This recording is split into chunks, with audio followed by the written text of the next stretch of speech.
And if you would say aye or yes. Zeman, Aye. Josephson, Aye. Bulkey, Aye. Sherman, Aye. and Bruce Imholt is not here. Suki, Aye. Wenner, Aye. Marks Erickson, Aye. and Natalie Bly is not here either, right? Correct. Okay, thank you. The first item on the agenda is consideration to accepting bids for the new police station and awarding the contract. And to introduce this item, I'm going to call on City Administrator Kelsey Clem. Thanks, Mayor. I'm going to have Bruce Schwartzman from BKV kind of go through his recommendation, which is a memo that was in the packet. Following that, I did ask Charlie just to give a brief synopsis of the competitive bidding law and just some of the things to consider in approving the bid. So with that, Bruce, if you want to take it away. Yeah. Good evening, Alderman and Mayor. Good to see you all. And I'm glad we could make this all happen using technology like we did, and it went fairly smoothly. I'm going to be brief with some of this information. I don't want to, you probably have all had a chance to review it to some extent, but I'll be kind of provide an overview. So when we did the study for the project and looked at a variety of factors, we had put together a total estimated project budget of $6.7 million. And that's what was used in going for the sales tax and everything else was a $6.7 million budget. As we moved into the design of the project, when we came in front of you, I think it was in January, at that point in time, the estimate that we had done by our cost estimator was showing that we could be over. And so we identified some potential alternates. We made them add alternates to the bid to give ourselves a little bit of wiggle room in case the bids did come in high, like the estimate was indicating. At that point in time, I think we indicated like 5 bid alternates to give the city the option to take or not take, to make sure at the end of the day, the bids came in where they needed to come. On March 13th, we issued the documents for bidding. Things went really well. The building committee that we were working with, that was being led by Kelsey, was just phenomenal in helping with the information and giving us feedback on a number of things. So it went very, very well. We had a conference, a contractors pre-bid conference call. We had, I think it was 12 to 13 or so contractors call in, ask questions, send in their emails, and then we addressed a lot of those in addenda. We had a 5 addenda go out on the project. And then on April 16th, we did receive bids. Now we did move the bid date back 1 week because during the bidding process, there were some contractors that were saying getting pricing from suppliers and subcontractors and things like that was a little bit lagging because of what was going on with COVID-19. So in respect and understanding of what they were telling us, we moved it to the 16th from, I believe it was the 9th initially when it was going to be bid. So we did again, this kind of YouTube bid exactly like you were doing your council meetings. I think it was Heidi and Kelsey, I think, that were at City Hall. They accepted the bids. They took them in the main conference room there, read the bids out loud, and we all documented and recorded information. And again, just like you're doing with this, where you had participants involved and the public being able and contractors being able to watch. And I know that link to that's all still on the county website or the city website as well. The city received 11 bids, and the range in those bids was very, very close. I mean, the high bid was $5,355,000. The low bid was $4,810,000, which, considering the project, that's a very close margin. The margin from the high to low was a difference of $2,700. The bids, the alternates that were identified was a roofing alternate, an interior finish alternate for tile versus kind of a plastic sheathing, some in-floor radiant, a snow melt system at a few different areas, a ceiling finish, a roof hatch, and some ballistic glass on part of the building. And we all thought those were very, very important items, but again, we held them on as alternates just to make sure the bids came in well. The 2 apparent low bids were Olaf Anderson and Meineke Johnson, both out of Fargo area. Olaf Anderson's base bid, so without including the alternates, but there's the base number, was $4,810,000. Meineke Johnson's base bid, again without the alternates, was $4,812,700. And in all my years of doing this, to see two bids separated by $2,700 was really pretty amazing. In reviewing this with the building committee, and I think we always knew this from the beginning if bids came in well, but we reviewed it with the building committee, and the consensus was that alternates 2 through 7 are very, very valuable for a variety of reasons, valuable to the city, and were recommended to accept. When you accept those alternates based on the bid amounts that came in, Olaf Anderson's bid with the alternates was $5,091,245. Meineke Johnson's total bid with the alternates was $5,035,700. So there was a difference once the alternates were accepted of $55,545, making Meineke Johnson the lower bid of the contractors. After we got that information, we then reached out to some references for both Olaf Anderson as well as Meineke Johnson. And they're both very, very reputable companies. They've both been around for over 100 years. They've both done some very major projects in the Fargo, kind of Detroit Lakes area. And they both are good and would do a fine job for the city. Then the other thing we looked at, we then wanted to go back and add the bid results number into the soft cost for architectural engineering fees, furniture, some testing, all those other kind of miscellaneous things that go into a project that consist of the soft cost. So under budget review, you can see right there in front of you, the construction amount based on the low bid, including alternates 2 through 7, is at $5,035,700. The soft cost, which we've worked through again with Kelsey and the building committee, totals $929,246. And there's a whole spreadsheet that shows where those numbers come to for that amount. We also advised the building committee that you should hold a certain amount for construction contingencies, for the unknowns, for the potential changes, for the what ifs during construction. And those things do occur. The goal is to spend that as little as possible, but we think that it's always very important and appropriate to hold some money in abeyance for the construction contingencies. So we identified potentially $400,000, which seemed like an appropriate amount, as a construction contingency allowance. It's the city's money, and the goal is to not spend it unless it's things that are needed. If you add those three totals up, you come up to $6,364,946. In comparing that $6,364,946 to the original budget of $6,700,000, even including all the alternates, the city is now $335,054 below the original budget. So the bidding came in very well. The numbers ended up, the city's going to get a very, very beautiful and well operating police station that should serve for many, many years. And it ended up being well below the initial budget. Our recommendation would be to accept the low bid contractor based on what we've found, accepting the alternates, and then proceeding ahead with executing contracts. And I'll answer any questions that the alderman or the council might have.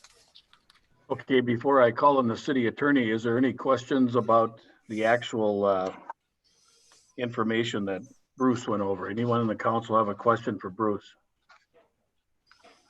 Mayor, I just want to add one thing on the budget.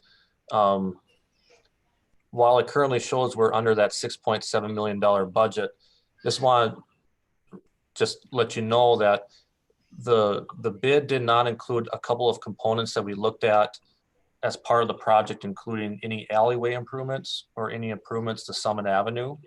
When we looked at the age of the utilities under Summit Avenue, it was decided that we really couldn't do those improvements now as part of the PD project, but we would like to still do those improvements later on as part of another road improvement project. So while it's good that we are this far under budget, just want to let you know that there is still those components that are not included in this bid. Okay, any other comments or questions for Bruce? Hearing none, I would call on our city attorney. Charlie, will you just give us a little background on the workings of this bidding process, if you would? Sure. I think all of us are generally familiar with how bids work. I mean, we do that on a routine basis every year for road construction projects and other things that the city does. And the basic law is fundamentally the same. I mean, we're not doing special assessments in this project. And so, the procedure is a little bit different. But when it comes in to choosing on one of the bids, the law basically requires that we choose the lowest responsible bidder. That's a simple bunch of words that, of course, can mean different things in different circumstances. But I think, as Bruce has pretty much laid out, when we look at the two lowest bids, both of these companies are reputable. I think there was some due diligence done to check out their reputations. And at least as I read Bruce's report, and just from a general familiarity that I think we all might have with these two companies, I think it would be awful difficult to say that the two lower bids are not responsible bidders. And so the law is pretty clear in that instance that, the city, like any other public entity, unless you can point to some distinctions, and acceptable distinctions. I guess what constitutes an acceptable distinction is also something that we could discuss. But when it comes down to the ability to fulfill their obligations under the contract, it looks to me like the investigation would say that these two bidders are at least equal. And under those circumstances, we don't have a lot of latitude, and we would, I think, be in some jeopardy if we were to not choose the lowest bid. The only comment I'd make to that is that because there were bid alternates, and because the number in the alternates comes out to be the difference, or the lowest bidder in the alternates comes out to be different, we could look through the alternates first, and if the council were to say, well, we're willing to have this alternate but not that alternate, we would maybe want to evaluate where the bidders sat with regard to any of the particular alternates. In other words, they don't have to be accepted as a package, but when you do, looks to me that Meineke Johnson is the lowest responsible bidder. And so if you're going to choose all 7 alternates, I think the law is pretty clear that Meineke Johnson would be the lowest responsible bidder. If you're going to parse out the bids and not look at accepting all of the alternates, or if you are going to accept none of the alternates, then again, I think if it's none, even though the number is really close, in that instance, Olaf Anderson would be the lowest responsible bidder. But that's the criteria to be used. And, we're pretty limited in the type of distinctions that we can make. We can't utilize distinctions that don't necessarily relate to the performance of the project and performance of the contract at issue. So, whether we like somebody better or not, or those type of soft criteria, the bid law is basically set up so that we don't make distinctions based upon those type of things. We can't choose the local contractor. I mean, neither of these are local contractors, but we can't choose the local contractor over the contractor for some distance away unless we can point to some reason why the local contractor would be able to perform better. And I guess with that, I will end my speech. If anybody has any particular question with regard to that law or to the bid law Acceptance, I would be happy to answer them. I see Bruce has something to add. Go ahead, Bruce. Mayor, thank you. And Mr. Ramstad, thank you for that information as well. And I believe, I couldn't pull up my spreadsheet right away, but I believe that Meineke Johnson was low bid on all of the other alternates as well. So if you accepted any of the alternates, it would still show them to be the lower bidder than Olaf Johnson for any of the alternates. I believe I'd have to get that in front of me, but I believe if all 7 alternates, or 6 rather, Meineke Johnson was actually less expensive than Olaf Anderson. I was going to ask you, Bruce, when Charlie said 6 alternate or 7 alternates, it's 2 through 7. So there's actually 6 alternates. There was not an alternate number 1. Yeah, there was. It was interesting. So we had 3 roofing systems, and one of your aldermen is very, very knowledgeable about roofing systems. And there's a ballast roof that would basically just lays rock on top of a roof is your least expensive, very durable, at least 20-year type roof. And it uses the weight of the rock to hold the roof down. However, if you ever get leaks in that roof, it's always just a bear to try to find where that leak came from, because you have to sweep rock off and try to track it. The next option is what they call a fully adhered roof, where they basically glue it all down. And then a TPO is actually just a higher durable, better energy efficiency roof. So what we did is we listed one as a base bid. And so alternate 1 was a fully adhered roof. Alternate 2 was a TPO roof. So you would never accept both of them. You would accept one or the other. Okay. I get it. And Further questions for either Charlie or Bruce? So Kelsey, our motion should be to accept the low bid of Meineke Johnson for $5,035,700, which includes alternates 2 through 7, or do we make a motion to accept the total project cost? What are you looking for here?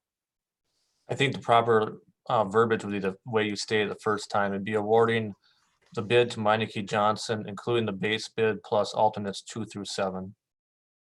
Okay, if there are no further questions by the council, I would entertain a motion to accept the low bid and the alternates. I'd make a motion to award this police department project to the lowest bidder for the base bid and also for alternates 2 through 7 to Meineke Johnson in the amount of $5,035,700. Second. Who seconded that? Okie. Okay. Is there any further discussion on the motion? The motion is to accept the low bid of Meineke Johnson, including alternates 2 through 7. Matt, I would like to say thank you to, we had some great bids. We had some great construction companies bidding on this project, Lebanon and all. And I want to say thanks to all of them for thinking about Detroit Lakes and coming to do the work here, and really appreciate the people coming in the construction world and wanting to bid on this project. But I want to thank them for the effort they put into this bid. Yeah, we had a lot of good bids, so good comment. Further discussion? Okay, so I'm going to take a roll call vote. The motion's on the table to approve the low bidder, including alternates 2 through 7. Zeman, Aye. Josephson, Aye. Boki, Aye. Sherman, Aye. Suki, Aye. Wenner, Aye. Marks Erickson, Aye. and neither Bruce nor Natalie has joined us yet at this time, right, Carrie?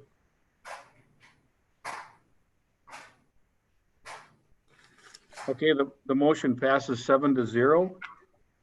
And with that, we'll move on to we'll move on to without objection, I'd like to take item 3 first because item 2 involves the finance director, and we should probably appoint a new finance director before we take item 2. So item 2 is a resolution appointing Heidi Osley as our new finance officer for the city of Detroit Lakes.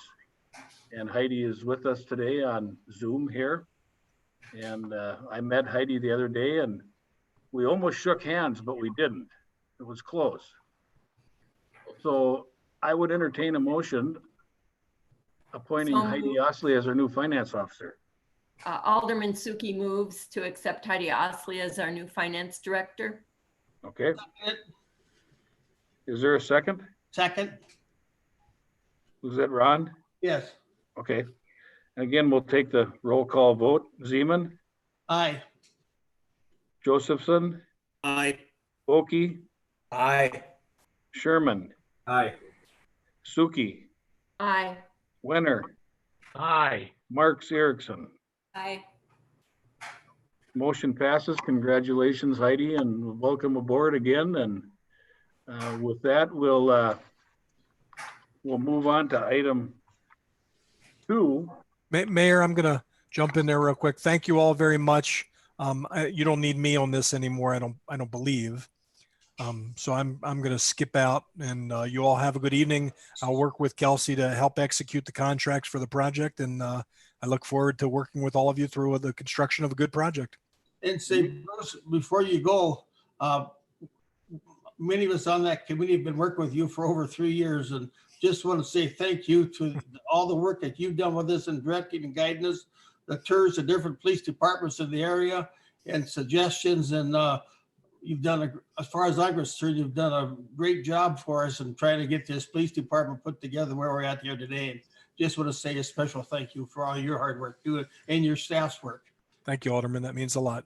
Thank you all very much. You have a good evening. Okay, see you, Bruce. Thank you. Bye, folks.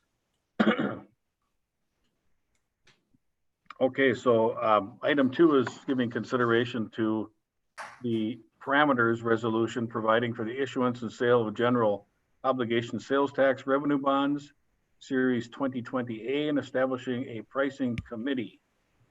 And before I think I'll have Kelsey explain that one to the council, please. Kelsey. Yeah, Mayor and Council, I think Heidi was chomping at the bit to talk about this one, so I'll defer to her. Okay, that's fine. Heidi? Good evening, Mayor and Council. Before you this evening is consideration of a resolution authorizing a pricing committee for the sale of bonds for the new police facility that you just spoke about. The resolution would authorize a pricing committee consisting of Mayor Brink, Administrator Kelsey Clem, and myself to accept financing proposals in conjunction with the work of our municipal advisors and municipal bond lawyers.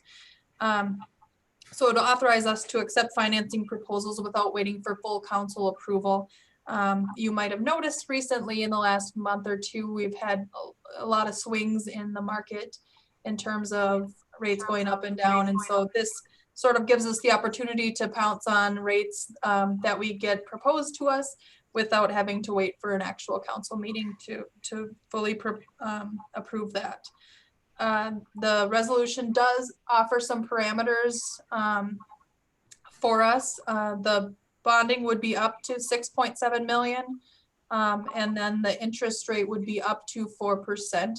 However, we anticipate those to be below those figures. And just another note, we are looking at direct placement with banks, so bank loans, or doing a public offering, which would be out there for all kinds of bids to come in. So that is the resolution before you this evening. I'd be happy to answer any questions you might have.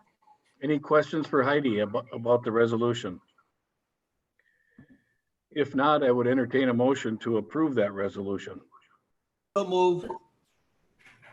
Second. Who's the second? Alderman Suki or Oh, okay. That'll work. Further discussion or questions? Okay, we'll do a roll call vote. Zeman, Aye. Josephson, Aye. Wolke, Aye. Sherman, Aye. Suki, Aye. Wenner, Aye. Marks Erickson. Aye. The business of this council has come to a conclusion. We cannot discuss it any further because we've completed the, Mayor, can I say a few words before you close off? sure. Okay, I want to say thank you to the entire city staff for helping on this project. It's been a lot of extra work. And I'm talking about Kelsey Clem, I'm talking about Nate, our building inspector, Vanell Roberts with utilities, council members that helped on this project. It took a lot of work to get this all involved and to get us here to this day that we took a long time to get here, but we did get here. And it took a lot of work for everybody, not just the committee, but the entire city council to work on this project. And I just think a special thanks go out to all these people. Like I said, especially Chief Todd and Kelsey, Nate, they really had a big force on this all the way through, plus the council people. And I just think that it was a team effort all the way through. Yeah, we didn't agree on everything, but we're about 95% on it. And I think that says something about both the staff and the city council. So we've got a good project coming. And Bruce said that Manakee Johnson was going to break ground on May 1st, and that's right around the corner. So we're going to start on this and have a good project here come next spring. So I just want to say thank you to those people. Okay, thank you, Ron. Any further comments before I close the meeting? Okay, everybody have a good night. The meeting's adjourned. Thank you. Thank you.